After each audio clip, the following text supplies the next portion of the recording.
Y hoy quería hablar acerca de algo muy básico que es para nosotros como creyentes y es acerca de la oración, ¿vale? Algo que yo creo que como creyentes no debemos subestimar, no debemos dejar a un lado, no debemos abandonar, no debemos darla por sentado, no debemos menospreciarla también, porque a veces se nos hace algo rutinario, ¿no? A veces dejamos la oración solo a tiempos de la iglesia, a tiempos tal vez de la reunión de oración, a tiempos tal vez de la comida, Señor, gracias por los alimentos, ¿no? Y se nos hace algo rutinario y algo que se nos convierte en nuestra vida cristiana como no sé, como en algo, como una cosa más, ¿no? Pero tenemos que ser conscientes que cuando nosotros oramos estamos hablando con el Creador, ¿no? Y es algo que yo creo que nosotros como creyentes debemos poner mucho más en práctica, debemos tomarlo mucho más en serio. Y una de las frases, pues yo creo que por no decir la frase más común en la boca de alguien que tiene poco tiempo en el Evangelio o que tiene poco tiempo conociendo al Señor, es algo que es que todavía no he aprendido a orar. Eso es algo muy común, ¿no? Y si, por ejemplo, hay una persona que tiene poco tiempo conociendo al Señor y le decimos, ¿quieres orar? Pues no, le da como así como vergüencilla porque no sabe qué palabras decir. Y a veces escucha al hermano que tiene mucho tiempo en el cristianismo y ve, mira qué fácil que ora y dice versículos y se recuerda de cosas y tal. Y hay personas que dicen, me gustaría así orar como él o me gustaría tener esa facilidad en la oración. Y a veces lo vemos como muy místico o algo así, ¿no? Pero es algo que suele suceder, ¿no? No tengo mucha práctica en la oración, ¿no? Y vemos a estos creyentes con su jerga y con sus palabrotas así, palabrotas en el buen sentido de la palabra, de cristianas, ¿no? Y, wow, yo no me sé todas esas palabras, todavía no me he aprendido, hoy dijo concupiscencia, ¿y concupiscencia qué es eso, no? Deuteronomio, wow. Entonces, pero poco a poco vamos haciéndonos prácticos en eso, ¿no? Y a los discípulos de Jesús les pasó algo parecido. Ellos sabían orar porque ellos eran observantes de la ley, ¿no? Casi en su totalidad, como la totalidad del pueblo, ¿no? Y además cada grupo judío pues tenía sus oraciones específicas, ¿no? Si nosotros, por ejemplo, leemos Lucas 5:33, así como referencia, nos vamos a dar cuenta de que hay personas que sabían que los discípulos de Juan y sus discípulos oraban y Juan les había enseñado a orar a los discípulos de Juan el Bautista, ¿no? También los fariseos oraban, ¿no? De hecho, en este versículo, Jesús, las personas les dicen, pero bueno, ¿por qué tus discípulos no oran contigo, que se la pasan comiendo y jugando contigo y como si estuviesen en una fiesta, ¿no? En cambio, los discípulos de Juan, oran y los fariseos también oran y los tuyos, y bueno, el Señor les dice, es que bueno, mientras está el novio con los invitados, eh, es tiempo de regocijarse, ya vendrá tiempo en que el novio va a tener que irse y va a tocar orar, ¿no? Como en tiempo que estamos ahora, donde toca pues mucha oración. Pero realmente lo que quería era un poquito a manera de introducción, reseñar que cada grupo tenía sus modelos de oración, Juan y sus discípulos, los fariseos, y que esta gente sabía orar, ¿no? Pero en el capítulo 11 de Lucas, que sí me gustaría que lo buscásemos, en el capítulo 11 de Lucas dice la palabra que Jesús estaba con sus discípulos, ¿no? Y Jesús estaba orando, ¿no? Entonces yo me imagino a los discípulos allí intentando pues un poquito adaptar las oraciones que ellos conocían del ámbito judío, del ámbito de la liturgia típica del judaísmo, ¿no? Y intentar así adaptar eso y ver a Jesús, al Maestro, allí orando y hablando con su Padre. O sea, era el hijo unigénito hablando con el Padre. Yo me imagino no sé, no me puedo imaginar las palabras que él estaba diciendo, la manera en cómo se dirigía a su padre, pero sí que me puedo imaginar a los discípulos allí intentando como orar y con el rabillo del ojo escuchando, o viendo a Jesús y tratando de escuchar lo que él decía. Y para ellos seguramente era una cosa nueva y una cosa maravillosa, hasta el punto que dice el versículo 1 del capítulo 11, que cuando Jesús termina de orar, uno de sus discípulos le dice: Señor, enséñanos a orar. Como también Juan, refiriéndose a Juan el Bautista, enseñó a sus discípulos. La Biblia no nos dice quién fue este discípulo que lo dijo. Fue uno de los que estaba allí con Jesús, ¿no? Pero este discípulo reconoció la necesidad de ser enseñado a orar por el maestro, ¿no? Entonces, me gustaría que esta enseñanza de la oración, como de este ciclo que hemos comenzado devolviendo a las bases del cristianismo, ¿no? Recordásemos que los cristianos que tenemos un largo recorrido en el Señor, pues solemos tomar la oración un poco a la ligera, ¿no? Y se nos ha olvidado estas palabras de este discípulo en: Señor, enséñame a orar. Probablemente porque ya la teoría la sabemos. La teoría de enséñame a orar, entre comillas, ya la conocemos. Pero yo no me refiero, no estoy hablando aquí de la estructura de la oración, de que, bueno, empezamos con: bueno, Señor, que Padre que estás en los cielos, mira lo que tal, y la petición, y damos gracias, y al final terminamos con el nombre de Jesús, amén, así como cambio y fuera, chum, cerramos y ya se acabó la oración, ¿no? No me refiero a la estructura en sí. Dice la palabra en Romanos 8:26, algo muy interesante. La Biblia nos dice que nosotros no sabemos cómo pedir, no sabemos pedir como conviene, ¿no? Y me gustaría que esa palabra, Señor, enséñame a orar, fuese más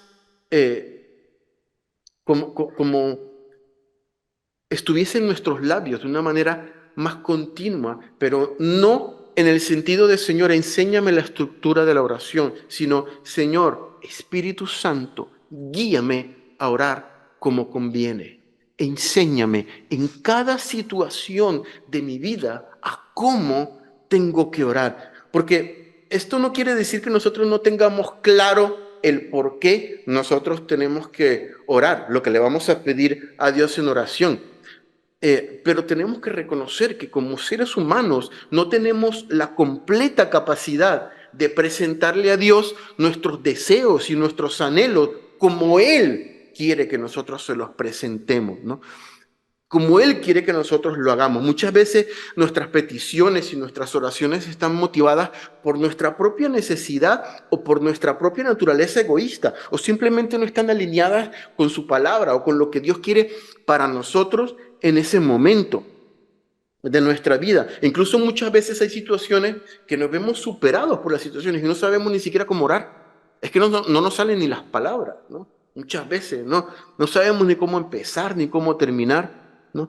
Y qué hermoso que podamos decirle al Señor: Señor, en esta situación de mi vida no sé ni cómo orar. No sé cómo empezar a pedirte, no sé cómo hacer, ayúdame tú, enséñame tú cómo tengo que orar. Job, ¿se acuerdan las palabras de Job cuando decía: reconozco que todo lo puedes, yo te preguntaré y tú me enseñarás a mí? ¿Qué te parece si más frecuentemente nosotros ponemos en nuestros labios y en nuestro corazón este sentir y estas palabras de: Señor, enséñame a orar, ayúdame a orar como conviene? Si nosotros nos vamos en el pasaje paralelo del pasaje de Lucas que acabamos de leer, los vamos a encontrar en Mateo capítulo 6. Me gustaría que fuésemos a Mateo capítulo 6. Es el mismo pasaje que acabamos de leer, el mismo episodio, pero esta vez narrado por Mateo.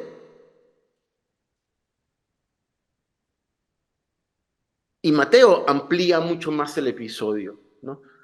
Mateo dice que es lo que dice Jesús cuando alguien le pregunta cómo orar. En el versículo 5 del capítulo 6 de Mateo dice, y cuando ores, aquí está hablando Jesús, cuando ores, no seas como los hipócritas, porque ellos aman el orar en pie en las sinagogas y en las esquinas de las calles para ser vistos de los hombres.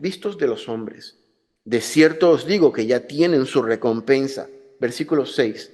Mas tú, cuando ores, entra en tu aposento y cerrada la puerta, ora a tu Padre que está en secreto, y tu Padre que te ve en lo secreto te recompensará en público. Y orando, no uséis vanas repeticiones, como los gentiles, que piensan que por su palabrería serán oídos. No os hagáis, pues, semejantes a ellos, porque vuestro Padre sabe de qué cosas tenéis necesidad antes que vosotros le pidáis. Vosotros, pues, oraréis así: Padre nuestro que estás en los cielos, santificado sea tu nombre. Venga tu reino, hágase tu voluntad, como en el cielo, así también en la tierra. El pan nuestro de cada día, dánoslo hoy, y perdónanos nuestras deudas, como también nosotros perdonamos a nuestros deudores. Y no nos metas en tentación, mas líbranos del mal, porque tuyo es el reino, y el poder, y la gloria, por todos los siglos. Amén. Al inicio de lo que acabamos de leer, en el versículo 5, el Señor nos declara cuál es la actitud que nosotros como creyentes tenemos que tener en nuestro corazón al momento de dedicarnos a orar, ¿no? Y dice que cuando nosotros comencemos a orar, no seamos como los hipócritas, ¿no? ¿Y qué hacían los hipócritas, no? Que le gustaban orar allí de pie en las sinagogas para que los demás los viesen, ¿no? Para que vean lo bonito que oraban, los santos que eran, cómo oraban de bien, cómo oraban de largo, se tiraban allí 3/4 de horas orando y todo, mira cómo ora y cómo habla con Dios, ¿no? Orar es simplemente hablar con Dios, es una conversación, es un diálogo que nosotros tenemos con nuestro Señor, ¿no? Y debe nacer la oración de nuestro deseo de comunicarnos con el Creador. La comunicación y el diálogo tiene que ir siempre en dos vías, ¿no? Yo hablo y escucho lo que el Señor tiene para decirme, ¿no? Porque el Señor habla hoy en día todavía, ¿no? Él es el mismo ayer y hoy por siempre. Y Jesús dijo que ya por el simple hecho, los hipócritas, de buscar a Dios, ellos ya tienen su recompensa. O sea, ya por el simple hecho de orarlo, ellos tienen su recompensa, ¿no? Incluso si lo hacen para que los demás los vean allí en la sinagoga, ellos están orando, ellos ya tienen su recompensa, dice Jesús, ¿no? Pero esa no es la actitud que Dios demanda de nosotros al orar. Yo creo que aquí el Señor no solamente está diciendo que aunque hay recompensa, así como los hipócritas que oran en público para que vean los santos que son, ¿no? ¿No? Es mucho más sublime al orar, tomar una actitud de recogimiento y de intimidad delante de Dios, a sola con el Señor. ¿Sabes por qué? Porque cuando nosotros vamos delante de Dios nos mostramos realmente cómo nosotros somos. Los demás, cuando oramos delante de todos y los demás ven una actitud ahí religiosa, está muy bien porque los demás están viendo que oramos y que damos testimonio de nuestras vidas delante de Dios, pero nosotros no sabemos la intención del corazón y probablemente esta persona lo está haciendo un poco para que los demás vean cuán religioso es. Pero cuando nosotros vamos delante de Dios en lo secreto, como vamos a leer un poco más adelante, no, nosotros tenemos que desnudar nuestro corazón. Nuestra actitud va a ser honesta delante de Dios, porque estamos delante de Dios solos Él y nosotros, ¿no? Es en honestidad, en lo secreto, delante de Dios, ¿no? Y le decimos, pues este soy yo, aquí estoy, ¿no? Esto es lo que tengo adentro, esto es lo que hay, esto es lo que tengo, tómalo tú, Señor. Allí, en esa dinámica no hay margen para aparentar, porque está el Señor que es el que conoce nuestros corazones, ¿no? Y el deseo de Dios es que sea un momento íntimo entre Él y nosotros, ¿no? Es una comunión donde no importa lo que los demás digan. O sea, no importa si, como no estamos en público ni haciéndolo para que los demás vean, no importa lo que los demás digan, no importa incluso lo que sucede a nuestro alrededor. Es hacerlo de manera íntima, solos él y yo, una conversación entre dos personas, pero sabedores de que en ese momento hay honestidad y transparencia porque estamos delante de Dios que conoce los corazones. Amén. Y en el versículo 6, el Señor refuerza esta idea. Dice que cuando vayamos a orar, tenemos que entrar en nuestro aposento y que cerremos la puerta. Entonces esto es curioso, ¿no? Entrar en nuestro aposento y cerrar la puerta, ¿no? A mí me gusta que Dios nos dice que para orar tenemos que ir a un lugar en particular y con unas condiciones en particular y con, no sé, tenemos que tener pues aquí una velita y una cosa y un escritorio o tenemos que estar arrodillados o de pie o acostados. No dice nada de eso, dice sencillamente que cuando vayamos a orar, vayamos a nuestro aposento y cerremos la puerta. Y a mí me gusta esa ilustración. Cuando la palabra habla de aposento, esa palabra se refiere a habitación. Se refiere también a otra traducción de la palabra aposento en el original es cámara secreta. Y otra traducción es cámara interna o habitación interna. Es normalmente las habitaciones que estaban en los edificios que estaban al interno, pues lejos de las paredes externas, lejos de las ventanas, que nos da una sensación de intimidad, una sensación de estar a solas y de estar a solas con el Señor.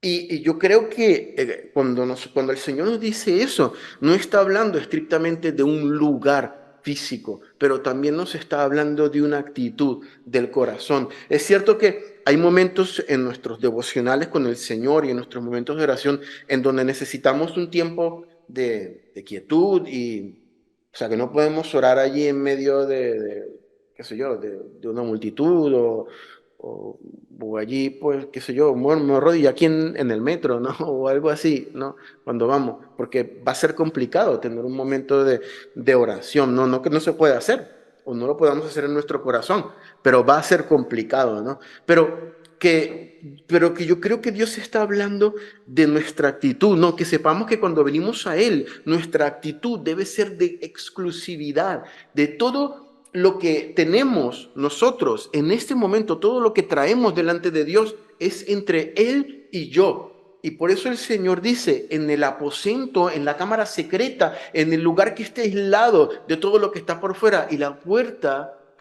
cerradita, que lo que quede afuera se quede afuera, que todo lo que quede adentro sea yo con mi corazón, con mis cargas y las traigo, con mis enfermedades y las traigo, con mis fantasmas y con mis cosas y los traigo, pero en intimidad y en honestidad con el Señor. La puerta cerrada, lo que se tiene que quedar afuera, se queda afuera. Lo que yo traigo delante de Dios, lo quiero traer en honestidad delante del Señor. Exclusividad, incluso es una muy buena idea orar con el móvil apagado, porque con el móvil encendido es muy sencillo distraernos, ¿no? Dios será lo más importante en ese momento. Lo que esté alrededor, lo que esté fuera de la puerta, debe quedar en un segundo plano, ¿no? Cuando entramos en una cámara secreta, ¿no? Lo que hablaremos será de corazón a corazón entre el Señor y nosotros. Y la intimidad, esa intimidad que nosotros tenemos con el Señor, se refleja también en lo exterior. No, al contrario, el hipócrita lo hace al revés. El hipócrita quiere que haya un reflejo de lo exterior primero, ¿no? Porque para él lo más importante es que los demás vean lo que está ocurriendo y cómo él ora. Pero nosotros los creyentes aprendemos que los cambios divinos, que los cambios que son permanentes y que son importantes y que son trascendentales en nuestras vidas, no empiezan en lo exterior, sino que empiezan aquí adentro, en lo interior. Cuando lo de adentro cambia, lo de afuera va cambiando también nuestras actitudes, nuestros deseos, nuestros anhelos, todo lo que se exhibe, todo lo que se muestra delante de las personas cambia primero aquí y ocurre después a la vista de los demás, pero ocurre cuando tenemos esa intimidad con el Señor, cuando lo primero lo cambia la gracia divina. Y sigue diciendo en el versículo 7, y orando, no uséis vanas repeticiones, como los gentiles, que piensan que por su palabrería serán oídos. Probablemente Jesús está haciendo aquí referencia a religiones paganas, religiones de otros pueblos, gentiles que utilizaban repeticiones, ¿no? Yo no sé si tú has ido en el coche con un viaje largo con un niño. A mí me pasa con las mías. Vamos en el coche y, papá, ¿cuánto falta? Papá, ¿cuánto falta? Papá, ya llegamos. Papá, ¿cuánto falta? Papá, o sea, llevamos 5 minutos y papá, ¿cuánto falta? Falta mucho. Papá, ¿cuánto falta? Falta mucho. Ya casi llegamos, ya casi. O sea, lo repiten tanto que a veces pierde el sentido. Yo voy repitiendo casi por inercia, no sé, ya vamos a llegar, ya vamos a llegar, ya vamos a llegar. Falta mucho, no, ya vamos a llegar, no, y faltan 3 horas todavía. Pero esa repetición hace que se vuelva prácticamente sin sentido, ¿no? Eso no es una conversación, ¿no? Es una repetición y a los pocos segundos se pierde el sentido, ¿no? La palabrería hace que nosotros no seamos oídos. Entonces, y la palabra del Señor dice, no hagáis como los gentiles. Probablemente había religiones paganas que tenían pues estas prácticas, ¿no? De repetir y repetir y repetir y repetir y repetir, y eso no es una conversación, ¿no? Por eso el Señor dice, los gentiles piensan que por su palabrería serán oídos. Versículo 8, no hagáis pues, no os hagáis pues semejantes a ellos, porque vuestro Padre sabe de qué cosas tenéis necesidad antes que vosotros le pidáis. El Señor Jesús decía, pues no sean como ellos, como los gentiles que acabamos de nombrar, que repiten como loros, porque nuestro Padre ya sabe lo que necesitamos antes que se lo pidamos, ¿no? Y de esto hemos hablado últimamente algunas veces, ¿no? Porque nosotros tenemos que pedirle a Dios las cosas cuando Él ya sabe que nosotros las necesitamos, ¿no? Eso es como decirle, para eso oramos, bueno, Señor, tú ya sabes, amén. ¿No? Algo así, ¿no? O sea, si Él ya sabe, ¿para qué se lo tenemos que pedir, no? Pero lo cierto es que Él quiere que reconozcamos delante de Él lo que nosotros necesitamos y que la provisión viene es de Él, ¿no? Cuando nosotros le pedimos a alguien algo, es porque estamos reconociendo que es esa persona la que nos puede proveer eso. Así de simple. Nosotros no vamos a pedirle a un pobre que nos preste 1 millón de euros porque sabemos que no nos los va a poder dar. Pero si tenemos un familiar que tiene mucho dinero, pues probablemente tenemos necesidad, probablemente podemos salir, préstame tanto, ¿no? Lo podemos hacer porque sabe que esa persona tiene la capacidad, tiene el alcance de hacerlo, ¿no? Y Dios quiere oír de nuestros labios lo que necesitamos, ¿no? Eso significa que sabemos y reconocemos que nuestra provisión viene de Él, ¿no? De la misma manera que Él nos enseña a pedir, ¿no? Reconocemos que lo que pedimos será provisto por Él. De esa manera reconocemos su grandeza y reconocemos que Él es nuestro proveedor. Y sigue diciendo cómo debemos orar. Y desde luego, lo que vamos a hablar a continuación, que es la oración por excelencia, ¿no? Ese modelo de oración es una especie de plantilla, una especie de modelo que el Señor nos presenta, ¿no? Y no pretendía que lo aprendiésemos de memoria. Bueno, vamos a aprender, Padre nuestro que estás en los cielos, santificado sea tu nombre, y así lo sabemos de memoria. Esa no es la intención, porque si no sería como la vana repetición de papi, falta mucho. Y esa no es la idea, ¿no? Pero el Señor nos da una idea de cómo nosotros tenemos que orar. Cuando el discípulo le pregunta, Señor, enséñame a orar, mira, esto puede ser un modelo de oración que yo te voy a dar. Y el modelo de oración empieza ¿cómo? Todos lo sabemos, ¿verdad? ¿Cómo empieza? Padre nuestro, ¿va? Que estás en los cielos. La primera palabra que vemos allí en la oración de Jesús es la palabra Padre. Padre, ¿no? Y a través de esta palabra, el Señor Jesús nos dice a quién nosotros nos tenemos que dirigir cuando oramos. Al Padre. Pero no solo eso, con esta palabra el Señor nos dice que cuando nos dirijamos a Dios tenemos que entender que ya lo estamos haciendo no solo en una relación de creador a creado o en una relación de amo a siervo o en una relación, qué sé yo, lo estamos haciendo en una relación mucho más profunda, lo estamos haciendo en una relación de padre a hijo, ¿no? No esclavo, súbdito, sino que padre a hijo. Él es el padre y nosotros sus hijos. La cosa cambia, la cosa entra en un matiz diferente. Nosotros a un rey, que nosotros somos un súbdito, a un rey tenemos que pedirle un montón de papeleos y un montón de protocolos para poder entrar a tener una entrevista con él, si acaso en algún momento lo podemos tener con el presidente, qué sé yo, por poner alguna, o con el mismo rey, ¿no? De España. No, no es que nosotros vamos a llamarlo por teléfono, rey, ¿qué pasa? O llegar ahí a su casa y, rey, ¿cómo está la cosa ese rey? ¿Nos tomamos algo, comemos?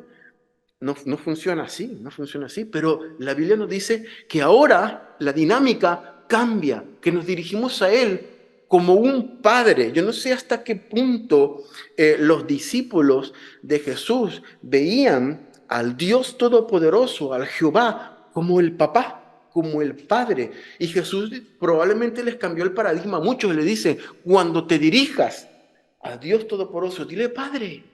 Padre, porque ya la relación es diferente, ya eres hijo, ya eres hijo, Él es padre y tú eres hijo, no, ya hay un parentesco de por medio, ya hay una semejanza, nosotros los hijos nos parecemos a nuestros padres, vosotros os estáis pareciendo al Padre, vosotros estáis ya en la casa del Padre, cuando vayas a orar, entiende que tú eres hijo, entiende que esa es tu identidad y que vas a orar a tu papá, a tu Padre. La Biblia dice en Hebreos 4:16, acerquémonos pues confiadamente al trono de la gracia para alcanzar misericordia y hallar gracia para el oportuno socorro. Este versículo me encanta. Nos podemos acercar de manera confiada al Padre. No hay que pedir cita, no hay protocolos, no hay tiempos de espera, sala de espera. Ahora primero tengo que esperar que salga este para poder entrar. No, no, no, no, es el Padre y nos podemos acercar confiadamente al trono del Padre y aquí estoy yo, Señor, yo, tu Hijo y tú eres mi Padre. Vamos a hablar, vamos a empezar esta conversación. Podemos tener confianza al acercarnos a Él, ¿no? Con libertad, todas las veces que queramos, sin restricción, sin pedir cita. Él es nuestro Padre y Él anhela estar con nosotros. Yo no sé qué figura de padre hayas podido tener tú, pero Él es el Padre por excelencia. Puede que tu padre no haya sido tan bueno, o puede que no lo hayas conocido, no lo sé, la situación de cada uno de nosotros, pero Él es el Padre por excelencia y el modelo de padre más maravilloso que hay. ¿Sabes? Hay ocasiones en que a mí, cuando mis hijas se portan mal, que yo no quiero estar ni siquiera cerca de ellas, ¿no? A veces yo estoy en el trabajo y he tenido un día pesado y me llaman, porque ya saben utilizar el teléfono, ya saben mi número de teléfono, y me llaman, papá,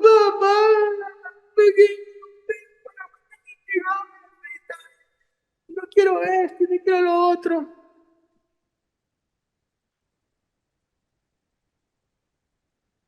Y yo digo, ¿con qué ganas llego yo a mi casa? Yo quiero llegar a mi casa, que mis hijas me reciban, me abracen y y no todo el tiempo pasa. Y digo, es que no quiero, no tengo ni ganas de llegar porque yo sé que voy a llegar y me las voy a encontrar llorando o castigadas y voy a tener que yo pensar en el castigo para ver qué, y no me dan ganas, ¿no?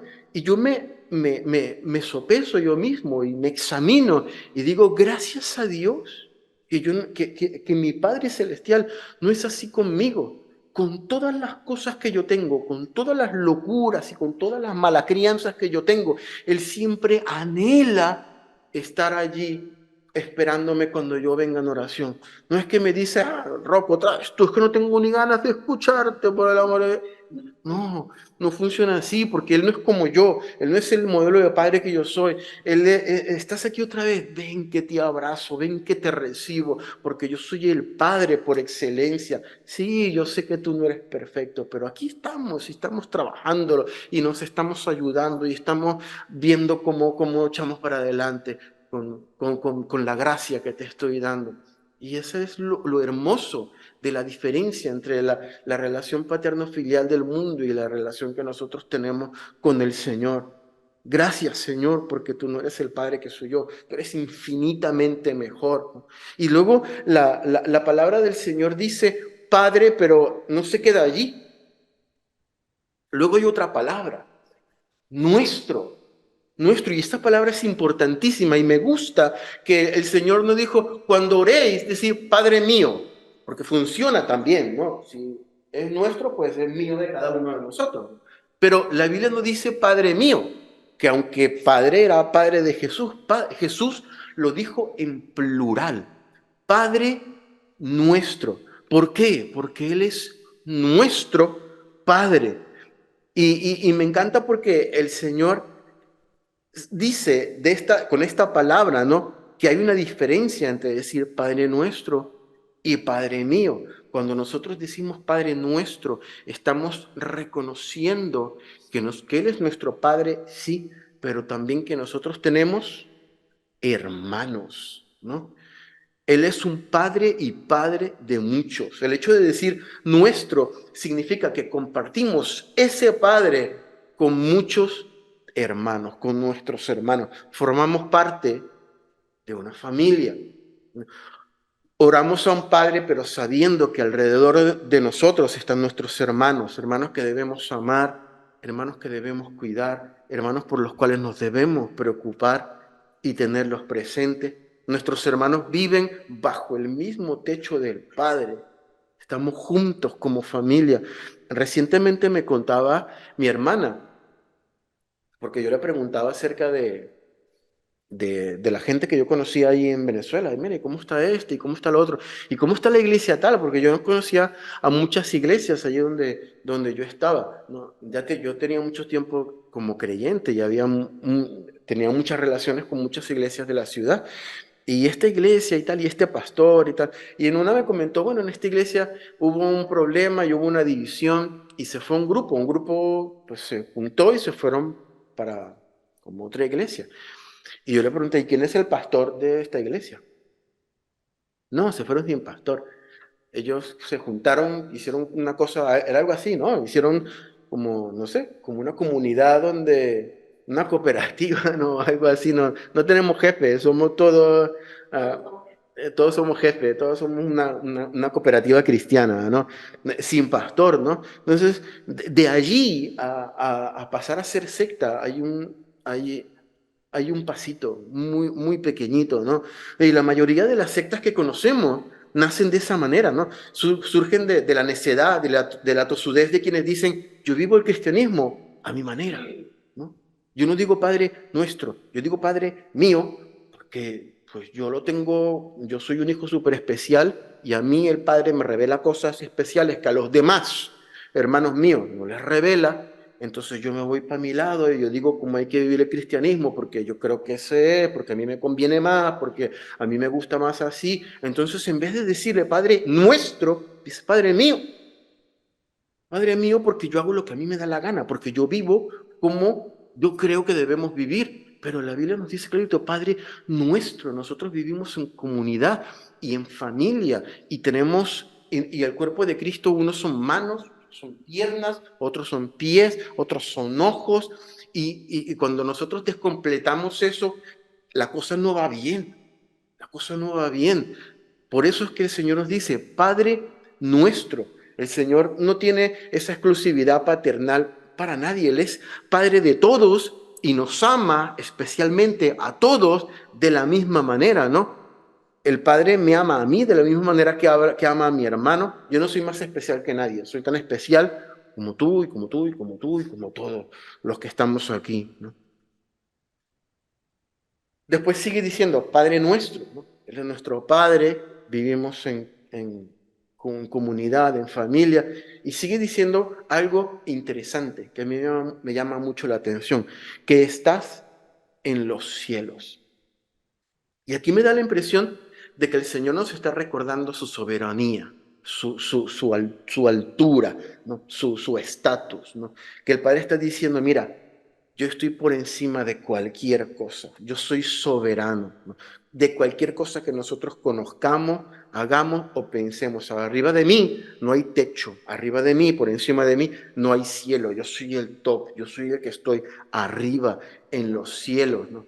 Soberano. Y nosotros estamos bajo su sombra. Pero también nos recuerda algo interesante, que Dios está en los cielos y nosotros seguimos aquí en la tierra, ¿no? Y los cielos están lejos, eso es un problema, que los cielos están lejos. Y aunque nosotros tenemos comunicación con el Padre, que es nuestro y que está en el cielo, Él sigue estando allí en el cielo, en un sentido lejos de nosotros. Vamos a volver a esto un poquito más adelante, porque no se queda en el aire. Después dice la palabra, santificado sea tu nombre. Padre nuestro que estás en el cielo, allí lejito, yo santifico con mis palabras tu nombre. Esto es una frase de adoración a Dios. La Biblia habla del nombre de Dios, porque para los judíos el nombre de una persona representaba su esencia, representaba su naturaleza. Hoy en día el nombre se los ponemos a las personas, a los niños, porque nos gusta el nombre, o porque nos suena bonito, o por los artistas. A más de uno le han puesto el nombre del artista de cine o de la cantante o del cantante que les gusta, ¿no? Así también hacen una mezcla. Sí, yo estudié con una que era, tenía el nombre que era una mezcla del abuelo 1, abuelo 2, abuelo 3, abuelo 4, así, y mezcló y el nombre, y tenía que tener una I al principio, una I en todo el centro y una I al final, y madre mía, impresionante, ¿no? Y ese es el nombre que nosotros nos ponemos, ¿no? No, pero para la cultura judía el nombre era muy, muy importante y decía mucho de la persona, ¿no? Sabemos, por ejemplo, recordamos la historia de Jacob, ¿no? Jacob tenía, ese nombre tenía un significado. ¿Alguien sabe, se acuerda qué significaba Jacob? ¿Qué significaba? Sí, usurpador, engañador, mentiroso, y así era él, así era él, así era él. Y Dios le cambia el nombre, le cambia el nombre, ya tú no te vas a llamar más Jacob, te vas a llamar Israel, ¿no? Porque para Dios el sentido del nombre es muy importante, ¿no? Y la Biblia dice que nosotros debemos decirle, santificado sea tu nombre, ¿no? Con esta frase estamos reconociendo que el nombre de Dios es santo. Santo porque es apartado, porque es único, porque no hay nadie como Él. Y lo estamos reconociendo con nuestros labios. Confieso, Señor, con mis labios que tu nombre, que todo tú, que tu naturaleza, que tu esencia, Señor, es diferente a todo lo que me rodea. No hay nadie, no hay nada comparable a ti. Tú estás a otro nivel. Eres puro, eres santo, no eres como los otros dioses, tú eres único, eres el Señor, santificado sea tu nombre. Es una palabra de adoración, ¿no? No eres como las otras cosas que otras personas consideran importantes, tú eres lo máximo, que tu nombre sea, que todo tú, que tu naturaleza, que tu esencia sea santificada por mis labios. Y después dice la palabra, venga tu reino. Padre nuestro que estás en el cielo, santificado sea tu nombre, venga tu reino. Sí, y si recuerdan, hace un ratito hablamos acerca de que Dios está en el cielo, ¿no? Alejo, nosotros en la tierra y Él en el cielo, ¿no? Y Jesús nos enseña en este modelo de oración que debemos anhelar y que debemos pedir que el reino de Dios, que el reino del que está en el cielo, venga a nuestras vidas, ¿no? Y aunque el trono del Padre está en el cielo, Jesús dice, por ejemplo, en Mateo 10, versículo 7, el reino de los cielos se ha acercado y se ha acercado en la persona del Hijo de Dios, en Jesucristo. Dios, aunque su trono está en el cielo, reconociendo así que Él es soberano y que Él está por encima de todo, Él ya no está lejano. Podemos vivir su reino en su reino aquí en la tierra. Y esta frase es muy significativa porque es una petición de nuestro corazón, para que toda nuestra vida, para que nuestro entorno, nuestras decisiones, nuestros sueños, nuestra meta, nuestra visión, lo que pensamos, lo que anhelamos, lo que necesitamos, lo que queremos en nuestro futuro, nuestros problemas, nuestras angustias, nuestras peticiones, en todas estas cosas se establezca el reino de Dios en nuestras vidas. Por eso oramos y le decimos, Señor, venga tu reino. Yo estoy atravesando por esta situación, pues yo quiero que en esta situación tu reino esté en mi vida. Yo quiero caminar en tu reino, quiero caminar contigo, quiero saber que me estoy moviendo en la santidad de Dios y por los pasos que tú quieres que yo camine en tu reino, no en el mío, no en la de otros reyes donde mandan, no en el tuyo, en tu reino. Y eso solo lo podemos hacer a través de la persona del Hijo de Dios, de Jesús, que es el que vino a acercarnos a ese Dios que estaba arriba, a ese Dios que estaba allí en los cielos y nosotros aquí en la tierra, y puso esa conexión entre Dios y nosotros. Cuando dejamos que sea Jesús el que intervenga en nuestras vidas, en nuestra situación, estamos trayendo el reino de Dios a nuestras vidas, a esa situación, a esa decisión, a esa necesidad, a esa enfermedad, aleluya, a ese momento complicado o a ese momento bonito o a ese momento que podemos disfrutar también. El reino de Dios en nuestras vidas. Amén, hermanos. Queda, hágase tu voluntad en el cielo y otras partes de la oración que quisiera dejarlo para una segunda parte, ¿no? Y pues, eh, y así pues espero que tengamos un poquito más de referencia y de hambre y deseo de conocer más de la oración y recordemos que Él es nuestro Padre, que somos hermanos y que vivimos en comunidad, que Dios nos ama a todos por igual, que Él está en el cielo, pero que se ha hecho cercano a nosotros a través de Jesucristo, que le debemos adorar, santificado sea tu nombre, y que el reino de los cielos se ha acercado a través del Señor Jesucristo. Amén. Continuamos.